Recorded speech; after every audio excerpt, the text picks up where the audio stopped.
합격을 축하드립니다. 간단한 자기소개와 인사를 해주세요.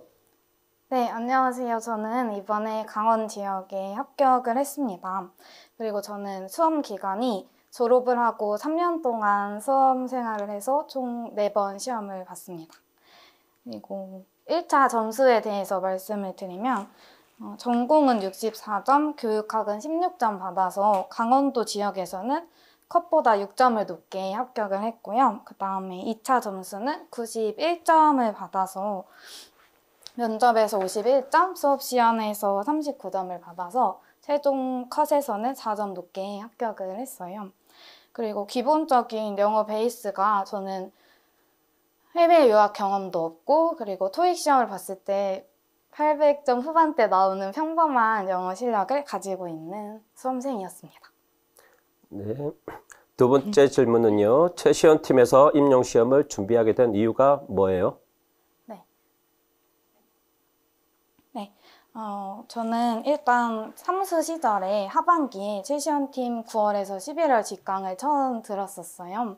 그래서 그때 느낀 점이 전체적으로 과목별 문제의 밸런스도 아주 좋다고 생각이 들었고, 그리고 주시는 피드백이 꼼꼼해서 그것을 반영해서 공부를 했을 때 저의 부족한 점을 잘 채울 수 있겠다라는 생각이 강하게 들었습니다.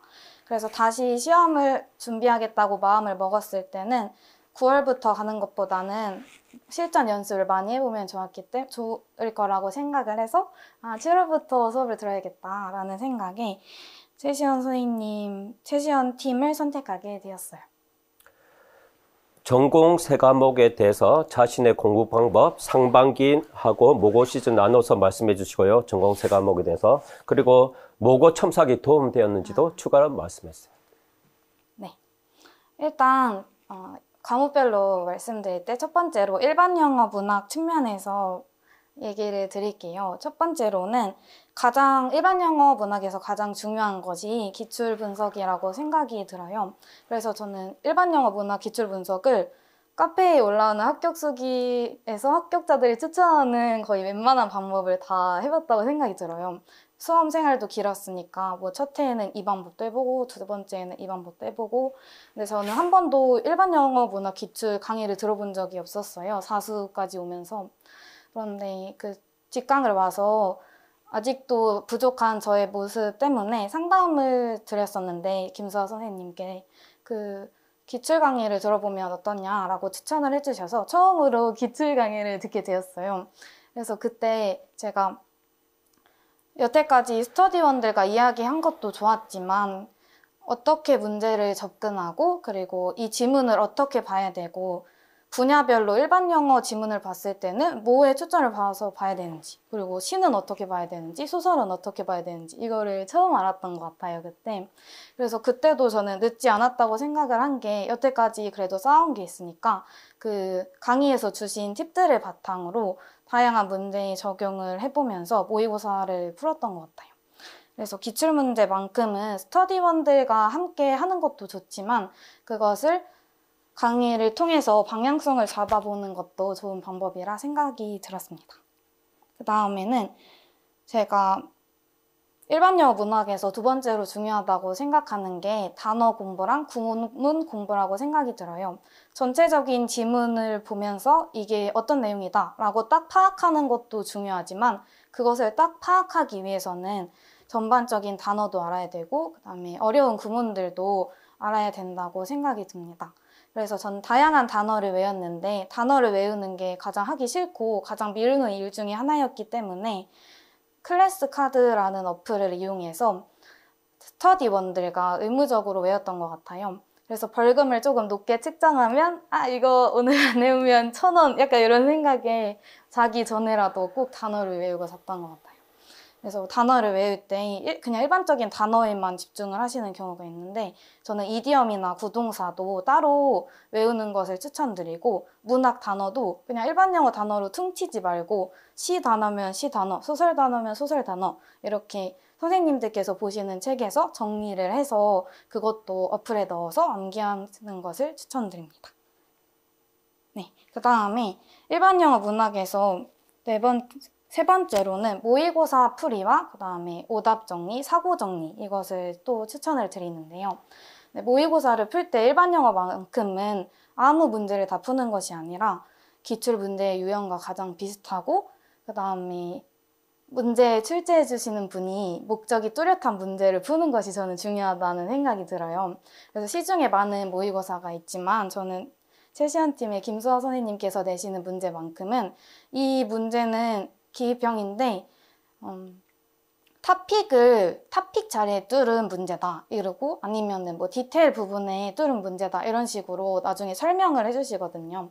근데 저는 이것이 도움이 되었던 게 기출문제도 유형화를 해서 공부를 해야 하는데 모의고사가 그냥 아무 곳에 뚫은 만약에 빈칸 문제라면 그것이 복습할 때 전혀 도움이 되지 않거든요.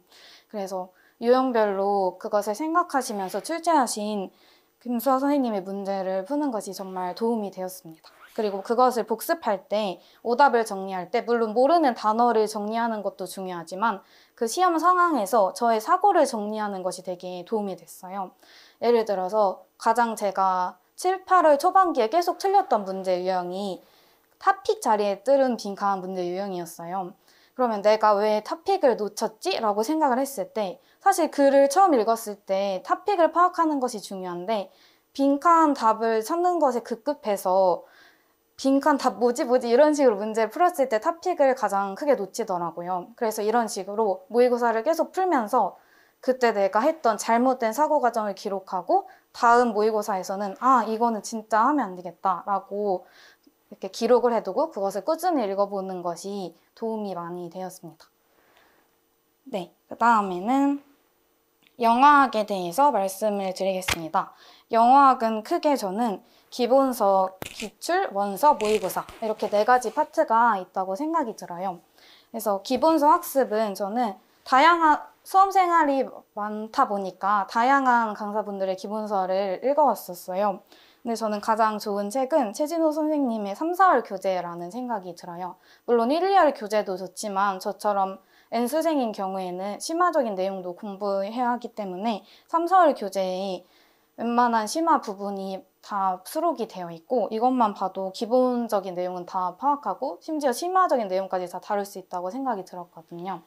그래서 3, 4월 교재를 혼자 읽다가 강의를 듣는 것이 좋겠다는 생각이 들더라고요. 저는 사실 모든 거를 약간 강의를 듣기보다는 혼자 이해하면서 공부하는 것을 좋아하는 타입이었는데 혼자 하다 보니까 어디가 중요하고 어떤 게 또 나올 것 같고 이런 거를 아예 모르더라고요. 그래서 3, 4월 교재도 처음에는 혼자 해독을 하다가 강의를 듣게 되었는데 강의를 듣다 보니까 어떤 예문에선 어떤 걸 초점을 둬서 봐야 되고 이 부분은 출제한 지 얼마 안 됐으니까 나올 확률이 적다던가 이런 포인트를 잘 집어주시거든요. 그래서 그 부분이 좋았습니다. 그래서 이 기본서 공부를 할 때 강의를 듣는 것에 멈추지 않고 이해도를 높이기 위해서 짝스터디를 통해서 최지소 선생님께서 카페에 올려주신 예문을 보고 그것을 설명해주는 짝스터디를 진행했었어요. 그래서 그게 좋았던 건 내가 확실히 이해했는지를 체크할 수 있고 제가 강의를 듣고도 이해 안 된 부분을 짝스터디 선생님께서 많이 설명을 해주셨는데 그 부분이 기억에 오래 남고 또 도움이 되었습니다. 그 다음에 기출 공부인데요. 저는 기출 교대도 원래는 기출문제 유형별로 되어 있는 것을 뽑아서 혼자 공부를 했었어요. 그런데 그것만으로는 약간 이해도가 부족하다고 생각이 들어서 최진호 선생님 5월 기출 강의를 듣고 그것을 또 공부하게 되었는데요. 정말 교재가 정말 좋거든요. 그래서 그 교재에 있는 유형별 문제를 풀고 그것을 관련된 개념 모르면 찾아보기도 하고 이것도 짝스터디를 통해서 한 문제씩 이렇게 설명해주는 스터디를 진행했어요. 그래서 기출문제를 그냥 개념 습득을 위해서 읽는 것보다는 작년에는 개념 부분에 살짝 언급된 개념이었는데 그것이 문제화가 된다거나 이런 것이 연교론에만 있는 것이 아니라 저는 영어학에도 있다고 생각이 들거든요. 그래서 예를 들어서 코디네이션 문제는 객관식 시절에 출제를 했었는데 주관식 시절에 출제가 됐다거나 이런 식으로 기출문제가 반복된다고 생각이 들기 때문에 영어학도 단지 문제를 풀고 끝내는 것이 아니라 데이터를 완전히 이해하고 그다음에 좀 더 심화학습이 필요한 경우에는 원서를 찾아서 공부를 했던 것 같습니다. 그래서 이것 또한 혼자 공부하려고 하시지 마시고 이해가 부족하다고 생각이 들으실 때 강의를 듣고 그것을 짝스터디나 아니면 뭐 그룹 스터디를 통해서 복습을 하면서 진행하면 좋을 것 같다는 생각이 들어요. 그다음에 마지막으로는 다양한 모의고사 풀이와 오답노트 작성인데요. 저는 제가 3수 때 영어학을 가장 제일 못 봤었는데 그 가장 큰 페인이 급박한 시간 속에서 A박스 데이터를 이해하는 능력이 너무 부족하고 그것을 B박스에 적용하는 능력이 더더욱 부족하다는 생각이 들었어요. 그래서 저는 3년을 거듭하면서 원서를 진짜 수도 없이 읽었고 원서에 대한 이해도가 누구보다 떨어지지 않는다라고 이렇게 생각이 들면서 수험장에 딱 입장했는데 막상 제가 풀 수 있는 영어학 문제가 별로 없더라고요. 그리고 제가 딱 그 영어학 문제를 풀으려고 할 때 되게 당황을 했던 게 제가 원래 알고 있던 개념과 다른 개념들이 많이 나오고 그거를 적용을 해야 되는데 시간이 10분밖에 안 남았는데 이걸 풀어야 되니까 아 이거 어떡하지 하는 당황감이 많이 시달렸던 것 같아요. 근데 제가 다시 이렇게 사수 생활을 시작하면서 최진우 선생님과 상담을 했을 때 연습량이 많이 부족한 것 같다라고 하셔서 최진우 선생님의 최근 문제뿐만 아니라 과거 문제도 구해서 풀고 그다음에 다른 강사들의 문제도 다양하게 구해서 풀었어요.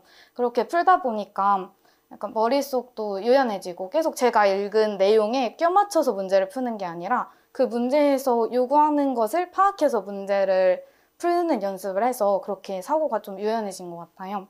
그래서 사실 마지막까지도 그게 잘 안 되고 모의고사에서 틀리는 걸 보고 좀 속상했었는데 그 문제를 계속 풀다 보니까 당황하는 이런 게 좀 줄어들고 막상 시험에서도 이번에도 시간이 좀 부족했었거든요. B형을 풀 때. 그래서 영어학 2문제 남았는데 15분이 남았었거든요. 그래서 15분 2문제 또 이러고 문제를 풀었는데 제가 삼수였을 때 같았으면 둘 다 못 풀었을 것 같거든요. 근데 지금은 이거 하나라도 제대로 풀어서 맞으면 되고 나머지 틀려도 합격할 수 있다 이렇게 생각하고 한 문제에 집중해서 문제를 풀고 그거 맞고 다음 문제도 운 좋게 이렇게 체크를 잘 해서 잘 이렇게 찝어가지고 그것도 한 2점 정도 획득을 했었는데 그게 다 모의고사를 통해서 연습을 많이 하고 당황한 정도를 좀 줄여서 그랬다고 생각이 들었습니다. 그리고 가장 중요한 것이 영어학 모의고사만큼은 저는 오답노트를 되게 철저하게 작성을 했었어요. 다른 모의고사를 풀었을 때는 되게 다양한 영역에서 문제를 내고 뭔가 하나라도 찝어서 이 문제 적중해야겠다 이런 느낌을 되게 많이 받거든요. 타팀 모의고사를 풀 때는. 근데 최시연팀 모의고사를 풀 때 최진호 선생님 문제의 가장 큰 장점은 제가 이번에 문제 어떤 영역을 틀렸는데 다음에 그 영역이 또 나올 때가 있어요. 그래서 한 번은 오답노트를 밀어가지고 그 복습을 안 할 때가 있었는데 오답노트 작성을 안 한 주가 있었는데 그 다음 주에 그 문제가 또 나오는 거예요. 그래서 이거 임용시험에 이거 나왔으면 나 틀리는 건데 진짜 모르는 거는 꼭 짚고 넘어가야겠다라는 생각이 그때 되게 크게 들었고요. 그때부터는 오답노트를 안 밀리고 꼭 모르는 개념이 있으면 이해를 하고 넘어갔던 것 같아요.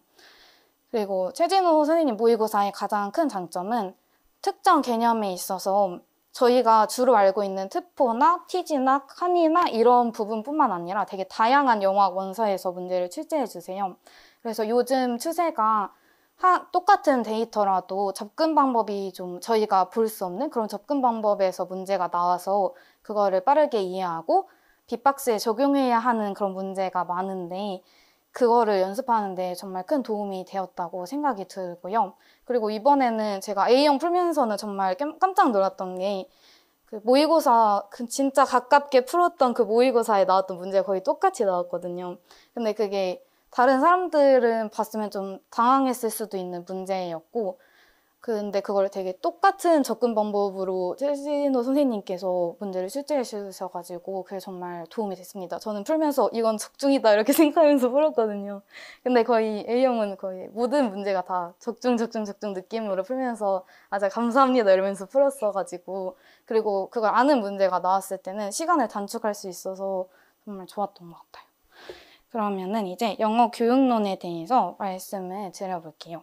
영어 교육론은 전반적으로 기출이 가장 중요하다고 생각이 들어요. 그래서 일단 저는 기출 공부를 할 때는 연도별보다는 유형별 기출 공부를 하는 것을 추천드리는데요. 그 이유는 유형별로 공부를 했을 때 유형별로 공부했을 때의 장점은 예를 들어서 가장 처음 파트가 SLA 파트일 텐데 그때 기출문제를 쭉 보고 거기에서 중요한 개념을 이렇게 알게 될 텐데 기출에 있는 개념을 다 숙지하고 부족하다고 생각이 들 때 그때 원서 학습을 하면은 좋거든요. 그래서 유형별로 기출 공부를 하고 그것을 기본서 개념이나 원서 개념으로 다지는 것이 좋다고 생각이 들어요. 그 다음에는 연교론 기출에서 가장 중요한 게 그 문제를 풀고 그냥 넘기는 것이 아니라 연교론 기출 문제에 있는 선지들이나 아니면 제시문에 나온 개념 중에서 모든 키워드를 학습하는 것이 좋다고 생각이 들어요. 그 이유는 연교론 기입형 문제가 항상 킬러 문제로 등장하고 있는데 그때 웬만한 문제들이 여태까지 나왔던 기출문제에 한 번씩은 언급된 키워드라고 생각이 들거든요. 그래서 이번에 많은 선생님들을 당하게 했던 액션 리서치라는 답이 있었는데 저는 이 문제를 기출문제에 2번인가 언급되었었는데 짝스터디 쌤이랑 스터디를 하면서 아 이거 진짜 언젠가는 나올 거다 이렇게 찝었던 문제여서 이 문제를 봤을 때 되게 한 1분 정도 읽고 바로 이거다 이렇게 하고 넘어갔던 것 같거든요. 그래서 연교론 기출문제 공부를 할 때도 그냥 문제를 풀고 넘기는 게 아니라 그 제시문에 있는 모든 키워드를 이렇게 혼자 뽑으면 잘 안 뽑아지니까 스터디쌤들과 그 키워드를 뽑아서 그 키워드에 대한 개념 공부도 같이 하면 좋다고 생각이 들었어요. 그 다음에는 원서 공부인데 연교론 공부가 가장 어려웠던 이유는 이 원서를 어떻게 접근을 해야 하는, 어떻게 접근을 하면 좋을지에 대한 문제였는데요. 요즘 연교론 추세를 보면은 문제를 외워서 푸는 것이 아니라 그 개념을 이해하고 있으면 그것을 매칭을 잘 하고 그것에 대해 빠르게 서술하는 능력이 필요하다고 생각이 들어요.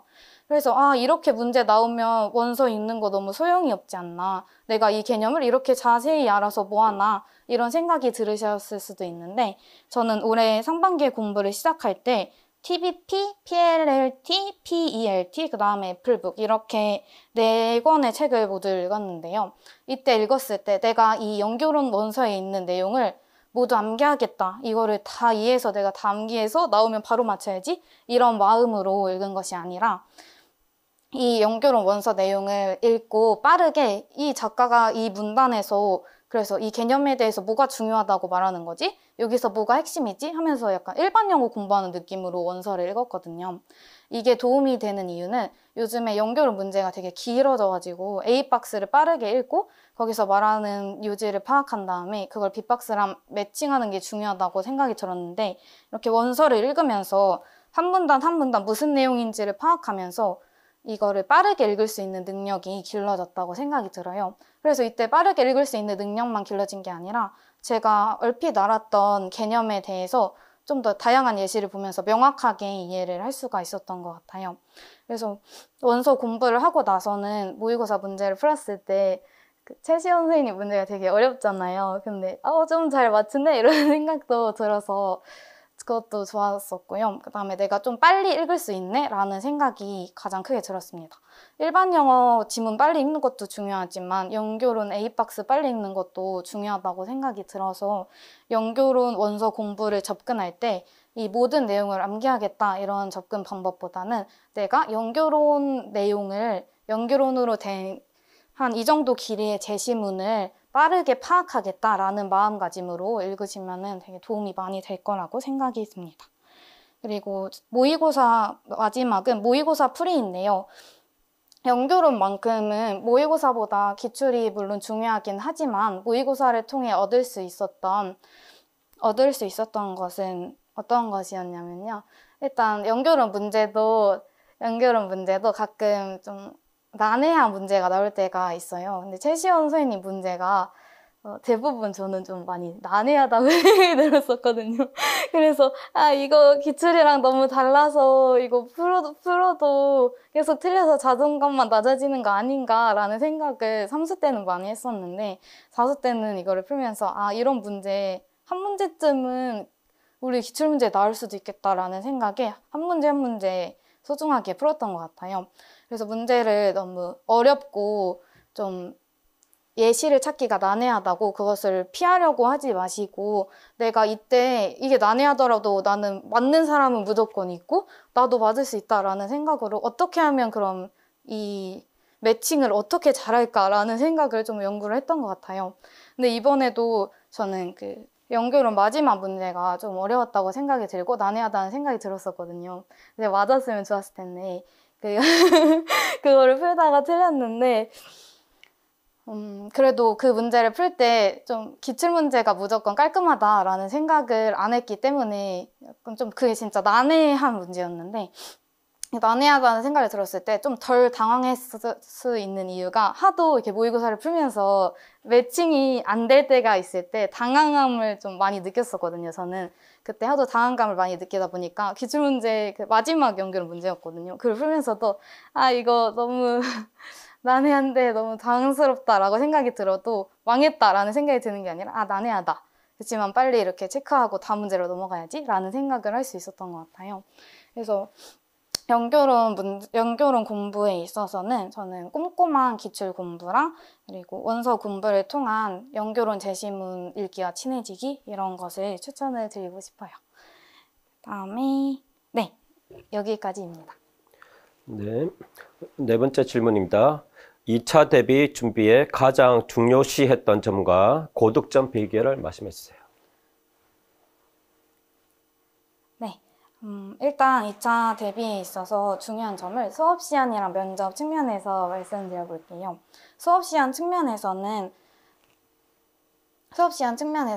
그 영어를 유창하게 하거나 그리고 앞에 나가서 뚜렷하게 말을 하는 것이 약간 저는 그게 가장 힘들었던 것 같아요. 그래서 저처럼 내가 이 하찮은 영어 실력으로 나가서 말을 할 수 있을까라고 고민을 많이 하시는 분들이 많을 텐데 저도 그랬던 사람 중에 한 명으로서 저는 가장 중요한 것은 마인드셋이라고 생각해요.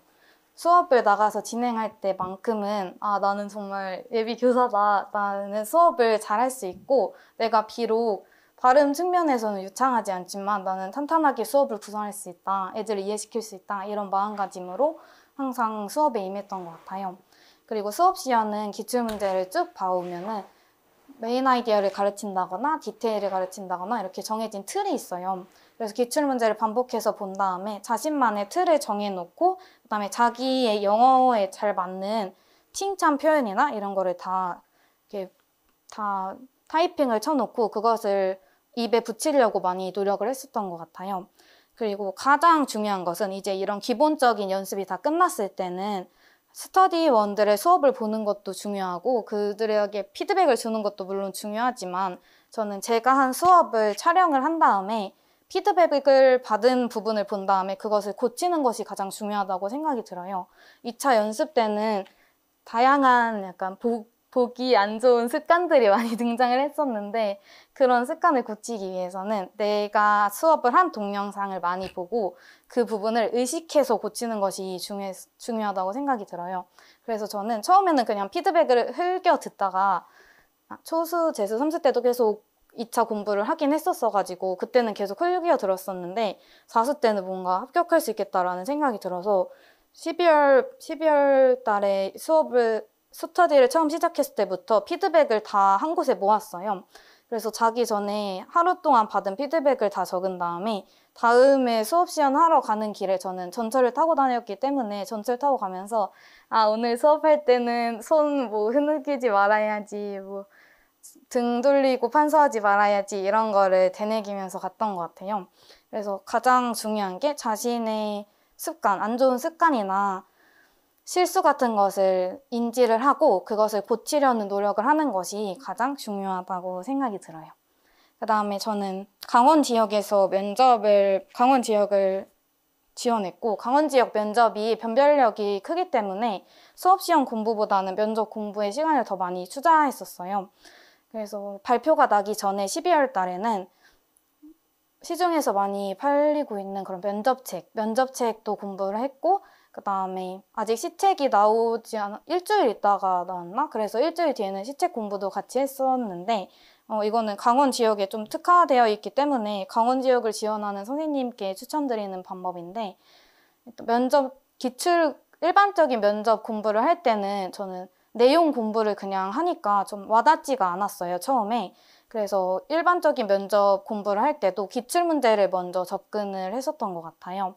그래서 강원 지역 기출뿐만 아니라 다른 지역 기출에서 만약에 미래혁신학교에 대한 내용이면 미래혁신학교에 대한 내용이 나온 강원도 초등기출, 뭐 강원 중등기출, 세종 초등 중등기출 이런 식으로 그 내용들을 다 뽑아서 그럼 미래혁신학교에서는 어떤 질문이 나올 수 있지? 라는 게 모아지거든요.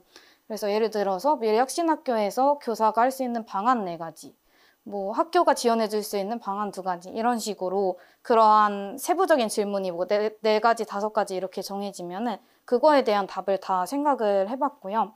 그다음에 스터디원과 함께 그것을 이렇게 굿노트나 이런 어플을 이용해서 정리를 했었던 것 같아요. 그때 읽어보는 것만으로도 일반적인 면접을 답할 때 풍부함을 더해줄 수 있는 좋은 바탕이 되었던 것 같아요.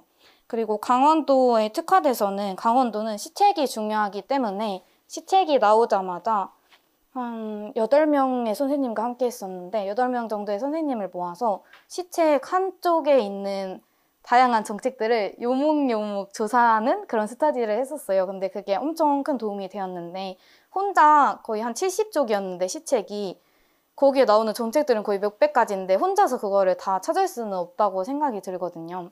근데 한 8명의 선생님이랑 n분의 1을 해서 자기가 맡은 부분에 자료조사를 했었는데 그거를 자료조사할 때 링크까지 달게 하면서 그 정책에 대해서 명확하게 이해할 수 있도록 그 자료조사 스터디를 했고 그 자료조사는 일주일 정도 만에 끝냈고 그 이후에는 계속 그거를 읽어보면서 이해도를 높였던 것 같아요. 그거는 이제 학교 발표가 나기 전에 그랬고 학교 발표가 나고 나서부터는 예상 문제를 많이 뽑았어요. 이 시책에서 어떻게 문제가 나올 수 있을까?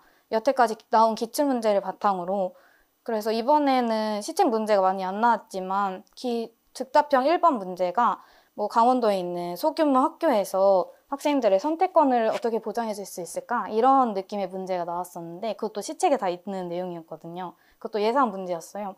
그래서 그랬을 때 면접관들이 들었을 때 이게 가용 답안으로 인정될 수 있는 가지수가 어떤 것인가? 이걸 생각해 봐야 하거든요. 명확하게 면접 답안 기준이 있기 때문에 그래서 그거를 스터디원들과 함께 정했었어요. 예를 들어서 선택권 보장해 줄 수 있는 방안 4가지 했을 때 우리 4가지 뭐 말할래? 이렇게 해가지고 우리는 뭐 꿈다하기 공동교육과정 뭐 어쩌고 저쩌고 이런 식으로 4가지를 같이 뽑고 그것만 딱 외우는 시간을 가졌던 것 같아요. 시험이 이제 임박해서는 모든 내용을 두루두루 공부하기보다는 저희가 생각했던 그런 예상 문제 그리고 그거에 대한 가용 답안 4가지 이것을 명확하게 암기했던 것 같아요.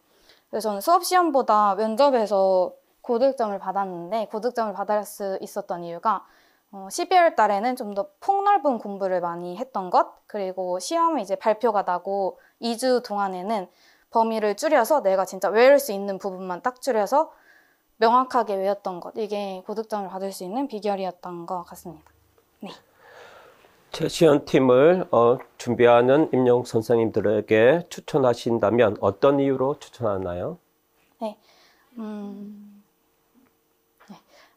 저는 제가 수험 기간을 많이 반복을 하면서 정말 사실 다양한 팀의 수업을 많이 들어봤었어요. 네, 직강을 들은 것은 거의 직강도 많이 들어봤었는데 세션 팀을 수강하면서 가장 좋았던 점은 아주 많지만 가장 큰 2가지를 뽑아보면은 첫 번째로는 진실한 마음이 느껴졌어요. 수업을 하시는데 중간중간 해주시는 말씀이 정말 약간 가끔 좀 눈물이 울컥할 때가 많았는데 힘들 때 좀 공부하다가 힘들 때 딱 시기적절하게 특히 수어 선생님께서 수업 중간중간에 좋은 말씀을 많이 해주시거든요. 뭐 또 지금 다 힘들겠지만 뭐 될 수 있다. 그리고 누구보다 선생님께서 저희가 합격할 수 있다는 걸 믿고 있다라고 이런 말씀을 많이 해주셨는데 그때 한참 자기에 대한 확신이 부족할 때였거든요. 그래서 나도 나의 실력에 대해 확신을 못하는데 저런 말씀을 해주시니까 정말 잘 하고 있는 건가? 라는 그런 긍정적인 기운도 많이 얻게 됐고요. 그리고 제가 공부를 하다가 힘들 때 과목별로 다 상담을 받았었는데 그 상담 시간에도 되게 정말 진짜 저희가 다 잘 되길 바라는 마음으로 저희를 가르쳐주고 있구나 이런 마음을 많이 느꼈어요. 물론 내용적인 측면에서도 크게 도움을 받았지만 정서적인 큰 지지를 얻을 수 있었어요. 그리고 좀 수강생이 아주 많은 학원 같은 경우에는 그런 상담하는 것이 되게 제한이 있는데 최시원 팀은 상담을 신청했을 때 되게 한 명 한 명을 정말 소중하게 잘 상담을 해준다고 생각이 들었거든요. 그리고 제가 공부 방향에 있어서 많이 방황을 할 때 상담을 통해서 어떻게 공부를 해야 할지를 명확하게 정할 수 있어서 그 점이 좋았습니다. 그리고 두 번째로는 7월 달에서 11월 달 모의고사에 있는 라이팅 세미나를 적극적으로 활용하는 것을 추천드리는데요. 사실 저는 3수 때 9, 11월 모의고사 강의를 들을 때는 라이팅 세미나를 인강으로 돌렸는데 잘 그걸 안 들었어요. 뭔가 할 것도 많고 모의고사 이미 봤는데 내가 틀린 거 그냥 체크하면 되지 않나 이런 마음으로 라이팅 세미나를 잘 안 들었었는데 4수 때는 좀 바뀌어야겠다. 나 좀 게으름에서 탈피해야겠다. 이런 생각이 들어서 라이팅 세미나를 듣게 되었는데 정말 안 들어서 떨어졌나? 이런 생각이 들 정도로 정말 큰 도움이 되었어요.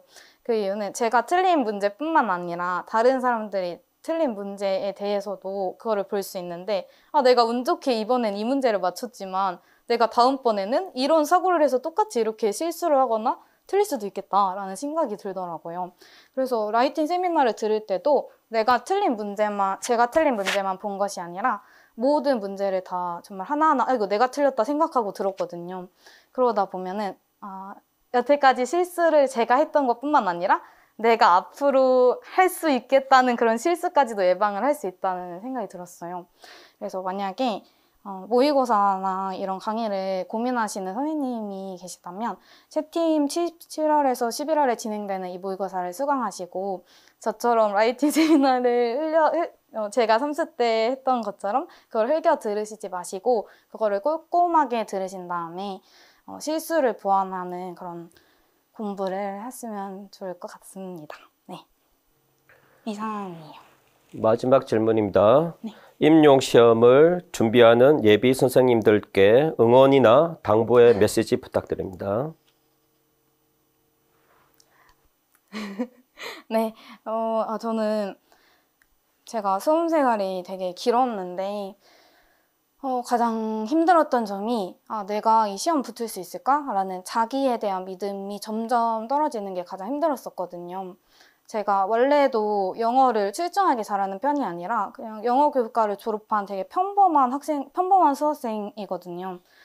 그리고 제가 살아오면서 공부를 할 때 주변에서 들은 말이 와, 땡땡아 너 진짜 똑똑하다 이런 말을 한 번도 들어본 적이 없고 진짜 너 진짜 열심히 한다. 너무 노력하는 모습이 너무 보기 좋다. 이런 말을 많이 들어왔어요. 그래서 저는 누구보다도 머리가 좋은 사람이 아니라 누구보다 노력을 열심히 하는 사람이라고 생각이 들어요. 그래서 임용 공부를 하면서 이거 머리 좋은 사람이 붙는 건가? 라는 생각을 하실 수도 있는데 저는 아니라고 생각이 들어요.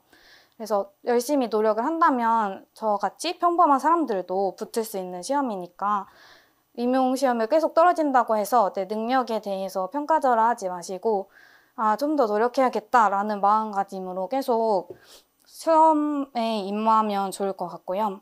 그리고 임용시험에 떨어졌을 때 내가 이 공부를 못해서 그리고 내가 노력이 부족해서 시험이 떨어지는 것이 저는 아니라고 생각이 들어요. 그래서 시험이 떨어졌다면 그런 주관적인 탓을 하지 말고 그 시험 끝나면 각 교육청에서 답안지를 열람을 할 수 있거든요. 답안지 열람하실 때 그거를 꼭 가셔서 그 문제를 자기가 쓴 답안을 최대한 기억한 다음에 그 실수를 객관적으로 분석을 하는 것이 전 중요하다고 생각이 들어요. 그럼 뭐 주관적인 탓만 할 것이 아니라 정말 객관적으로 나의 점수를 어떻게 향상시킬 수 있지라는 생각을 먼저 하다 보면은 또 그거 부족한 것을 채우면서 공부를 하게 되거든요. 그렇게 하다 보면 그런 잡생각이 사라지거든요. 그래서 시험이 딱 끝나고 이렇게 지금 딱 떨어지고 마음이 많이 힘드신 분들이 많을 텐데 그때 주관적인 탓을 하기보다는 객관적으로 내가 어떤 부분이 부족한지를 파악하고 그것을 상상시키기 위해선 어떤 걸 하면 좋을지 이런 거를 분석해 보면은 좋을 것 같아요. 그리고 저는 열심히 노력하다 보면은 운이 따를 거라고 생각이 들거든요. 그래서 운이 좋아서 시험을 붙는 것이 아니라 내가 열심히 노력을 했을 때 그때 자연스럽게 합격을 한다라고 생각이 들었어요. 그게 이번 시험에서 가장 크게 들었는데 제가 딱 시험지를 봤을 때 너무 아는 문제가 많이 나왔어요. 그래서 처음에는 이거 너무 이번 시험 나랑 딱 맞나? 이번 시험 너무 운이 좋았나? 이런 생각이 들었는데 끝나고 나서 다시 생각을 해보니까 이거 내가 공부했으니까 이걸 아는 문제잖아요. 그래서 운이 좋은 게 아니라 내가 공부를 해서 맞은 거구나라는 생각이 들더라고요. 그래서 뭐 가만히 아무것도 안 하고 운을 기다리기보다는 정말 찬찬히 성실하게 공부를 하다 보면은 선생님들도 모두 이렇게 합격을 하실 거라고 생각이 듭니다. 네, 이상입니다. 네, 수고하셨고요. 합격을 네. 축하합니다.